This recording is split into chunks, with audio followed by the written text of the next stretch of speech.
All right, ready to dive into this deep dive on escaping the rat race? We're tackling Rich Dad Poor Dad for teens, because why not start early? Absolutely. Never too early for this stuff. And this book, it really breaks it down simply. It starts by describing this thing they call the rat race. It's like that feeling of working hard, but just to pay bills, Yeah. and it's like you're making everyone else richer except for yourself. Ugh, tell me about it. Work, earn, spend, repeat. It's like a never-ending cycle.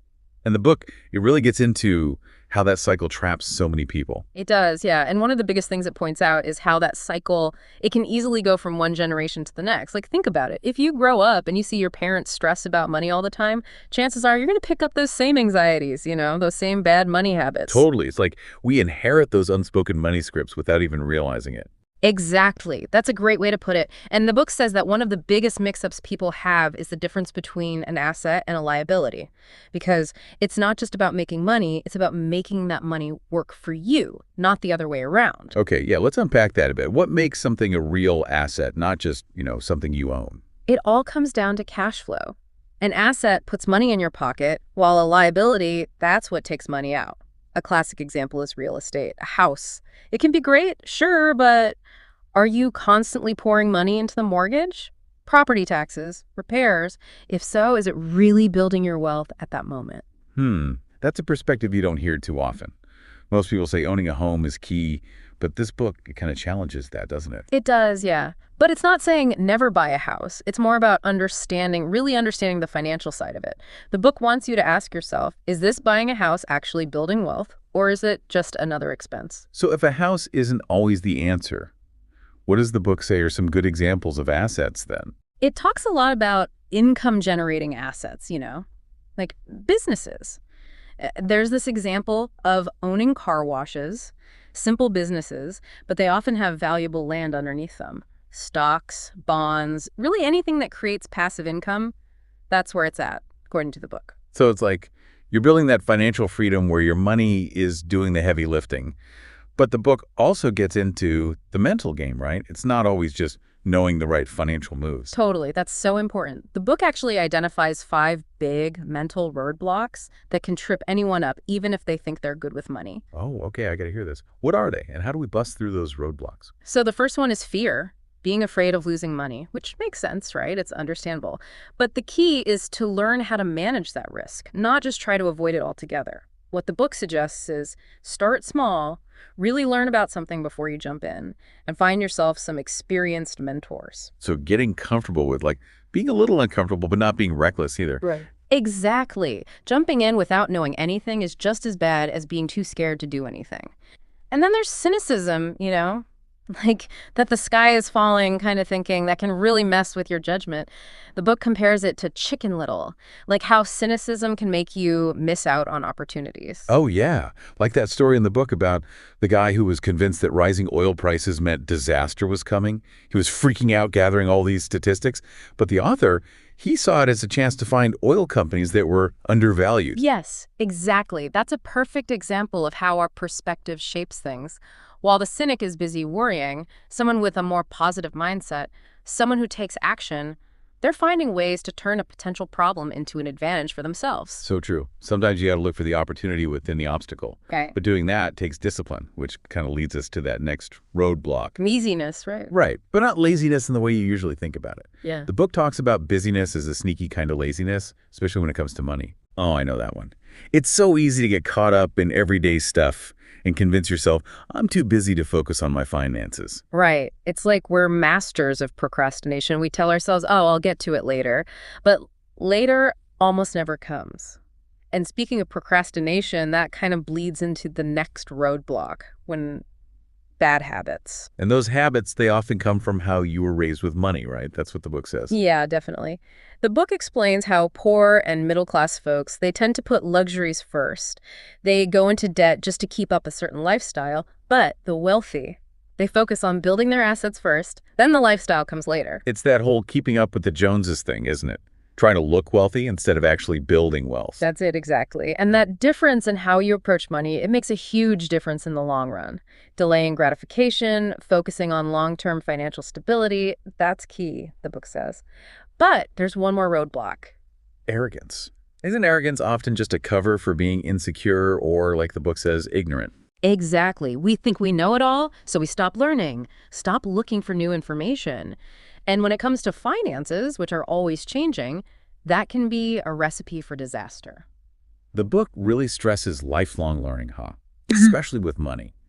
And it's interesting because both the poor dad and the rich dad believed in education, even though they had very different ideas about money. That's so true. One valued formal education, the other valued real-world experience more, but they both understood knowledge is power. The more you know about money, the better you are at making it work for you. This has been eye-opening. But now I'm ready to get into some practical steps, some things we can do to break free from these roadblocks. What does Rich Dad, Poor Dad for Teens say we should actually do to start building that solid financial foundation? Well, one of the most powerful things the book talks about is finding a reason, like a really strong reason that's bigger than reality. Oh, I like that. Bigger than reality. So it's not just about wanting a bigger house or a fancy car. It's about something deeper, something that really drives you on your financial journey. Yeah, exactly. It's like finding your why. And the book says that having a strong enough why, whether it's taking care of your family's future or leaving a legacy behind, or even just reaching a level of freedom you never thought possible, it can give you what it takes to push through those tough times. It's like having that North Star, right? Yeah. Guiding you, keeping you motivated when things get hard. But just finding your why, that's just the beginning, isn't it? What comes after that? Education. But not just the kind you get in school. It's about investing in your own financial education, learning how money works, how to make smart investments, all that stuff. So basically you're saying treat your financial literacy like it's a valuable asset. Yes, exactly. And that can look like a lot of different things: reading books, going to workshops, even just having conversations with people you know who are good with money. So true. It's like surrounding yourself with the right information. Speaking of which, the book also talks about choosing your heroes carefully. Definitely. And it's not about idolizing celebrities or anything. It's about finding people who have already achieved what you want and learning from their journeys, seeing how they did it. Oh, I see. So it's like they've created a blueprint for success. Yeah. And you can study it, learn from their mistakes, their victories, everything. Exactly. You can see what they did and apply those lessons to your own life. Which brings us to mentors. Finding those guides who can give you advice, support you along the way. The book really emphasizes how important a mentor can be, right? Oh, absolutely. They've been there, done that, so they can give you really valuable insights, especially with something as, complex as finance. But it's not just about who you're learning from in person. You have to be careful about what you're reading, what you're watching, what you're listening to. Yes. Right? You've got to be mindful of what you let influence your thinking. Rich Dad, Poor Dad for Teens. It encourages you to be picky about your friends, too. Oh, yeah, because if you're constantly around people who are struggling with money or who have this, scarcity mindset, it's going to rub off on you. Exactly. It's like that saying, you are the average of the 5 people you spend the most time with. So you choose your friends wisely. That's like a form of financial intelligence right there. Yeah. But the book doesn't just focus on the people you know. It also talks a lot about the skills you develop. Oh, right. It talks about building skills. Like what kind of skills? Well, it stresses the importance of learning good sales and marketing skills no matter what job you have. Oh, wait, even if you're not in sales. Especially then. The book argues that everyone, artists, entrepreneurs, whoever, everyone needs to know how to communicate what they offer. Like the author himself, he's a great writer, right? But he still had to learn how to sell his work to be successful. That's a good point. Even if you have a great idea or a talent, you have to know how to present it, how to get people excited about it. But what about corporations? That's something a lot of people find intimidating. Yeah, for sure. And the book gets into how wealthy people, they use corporations to their advantage, especially when it comes to taxes and also legal protection. It's like a whole different world, right? A whole different set of rules. Can you break it down for us a little? How does that work? Okay, so basically the book explains that corporations can deduct a lot of business expenses before they pay taxes. So their tax burden is way lower. And then corporations, they create this layer of legal protections, so your personal stuff is safe if you get sued. So it's about understanding those structures, using them strategically to protect what you earn and to grow your wealth. Exactly. But the book stresses that it's not about, cheating the system or anything. It's about understanding the rules and using legal strategies, just like, the wealthy often do. One of the strategies they talk about is becoming an Indian giver. Okay, now that's interesting. What does that even mean when we're talking about money? It's a really cool concept, and the book has these great examples. Basically, it's about structuring your investments in a way that you get your initial investment back as fast as possible. Like, they use the example of buying a condo. Say you buy it for $50,000 and then you rent it out for $2,500 a month. So in that case, you'd make back your initial investment in just a couple of years. Exactly. So after that, you basically own this asset, this condo that's making money for you without you having to do anything extra.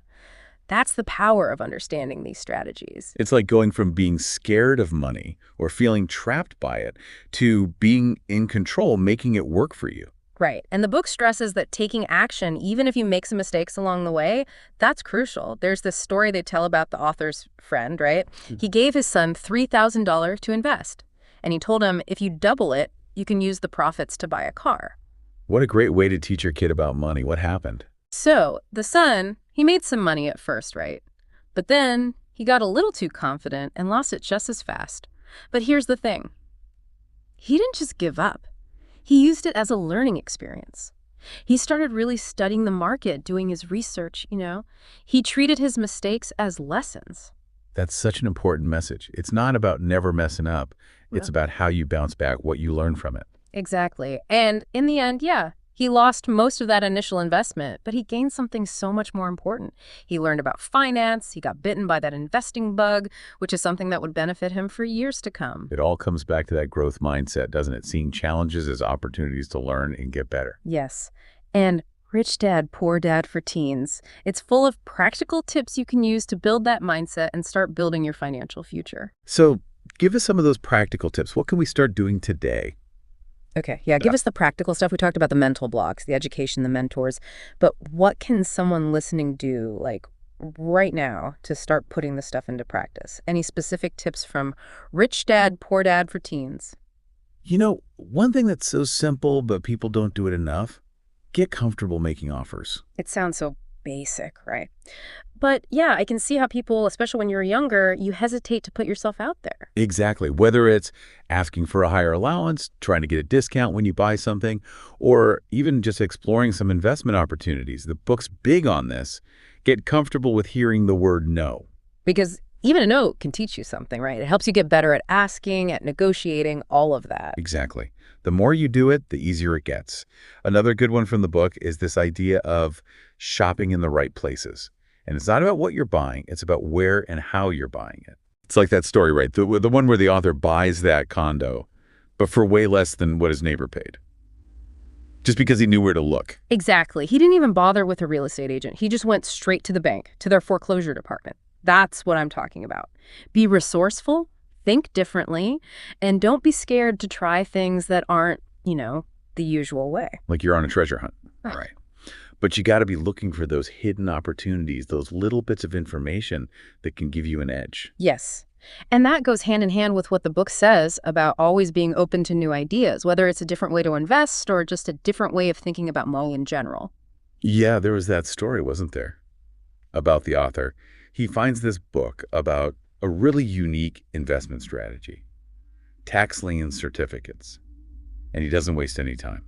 Oh, I remember that one. He could have just read about it, but no. He goes straight to the county tax office, finds some guy who's already doing it, investing in these tax liens, and just picks his brain. And the very next day, he's already found 2 potential deals using that new strategy. That's incredible. That's what I'm talking about, taking action. It's really inspiring to see that kind of proactive approach. It just goes to show that the best investment isn't always just about the money itself. Sometimes it's about investing your time, your energy in learning new things, meeting new people. Surrounding yourself with the right people, yeah, and the right information. Which makes me think about what the book says about generosity, too. Oh, right. It talks about that. Yeah, like both the poor dad and the rich dad. They were really generous with what they knew. They were always willing to teach, to share their experiences with the author. That's cool. And the book argues that being generous like that, it creates this cycle of abundance. The more you give, the more you get back. I like that. It's like moving away from that scarcity mindset, thinking there's not enough to go around and moving towards abundance. There's always more to learn, more to earn, more to share. Well said. So as we wrap up this deep dive into Rich Dad, Poor Dad for Teens, what's the biggest thing you're taking away from it? For me, it's all about mindset. This book really drives home the point that building wealth, it's not just about the numbers, the strategies. It's about how you think about money, how you feel about it. You don't want to be controlled by money. You want to be in control of it. It's about designing your own financial future. Yes, exactly. And that journey, it all starts with a single step, Mhm. right? Making the decision to take control. Maybe it's finally reading that book on finances you've been putting off, or making a budget, or maybe even just having a conversation with someone who's good with money. Whatever it is, the important thing is to start somewhere and never stop learning, you know? The world of money, it's always changing. The people who are willing to adapt, to learn new things, they're the ones who succeed. So true. So to everyone listening, we'll leave you with this. What's one small step you can take today to create a better financial future for yourself? The power is in your hands. Thanks for joining us on this deep dive, everyone.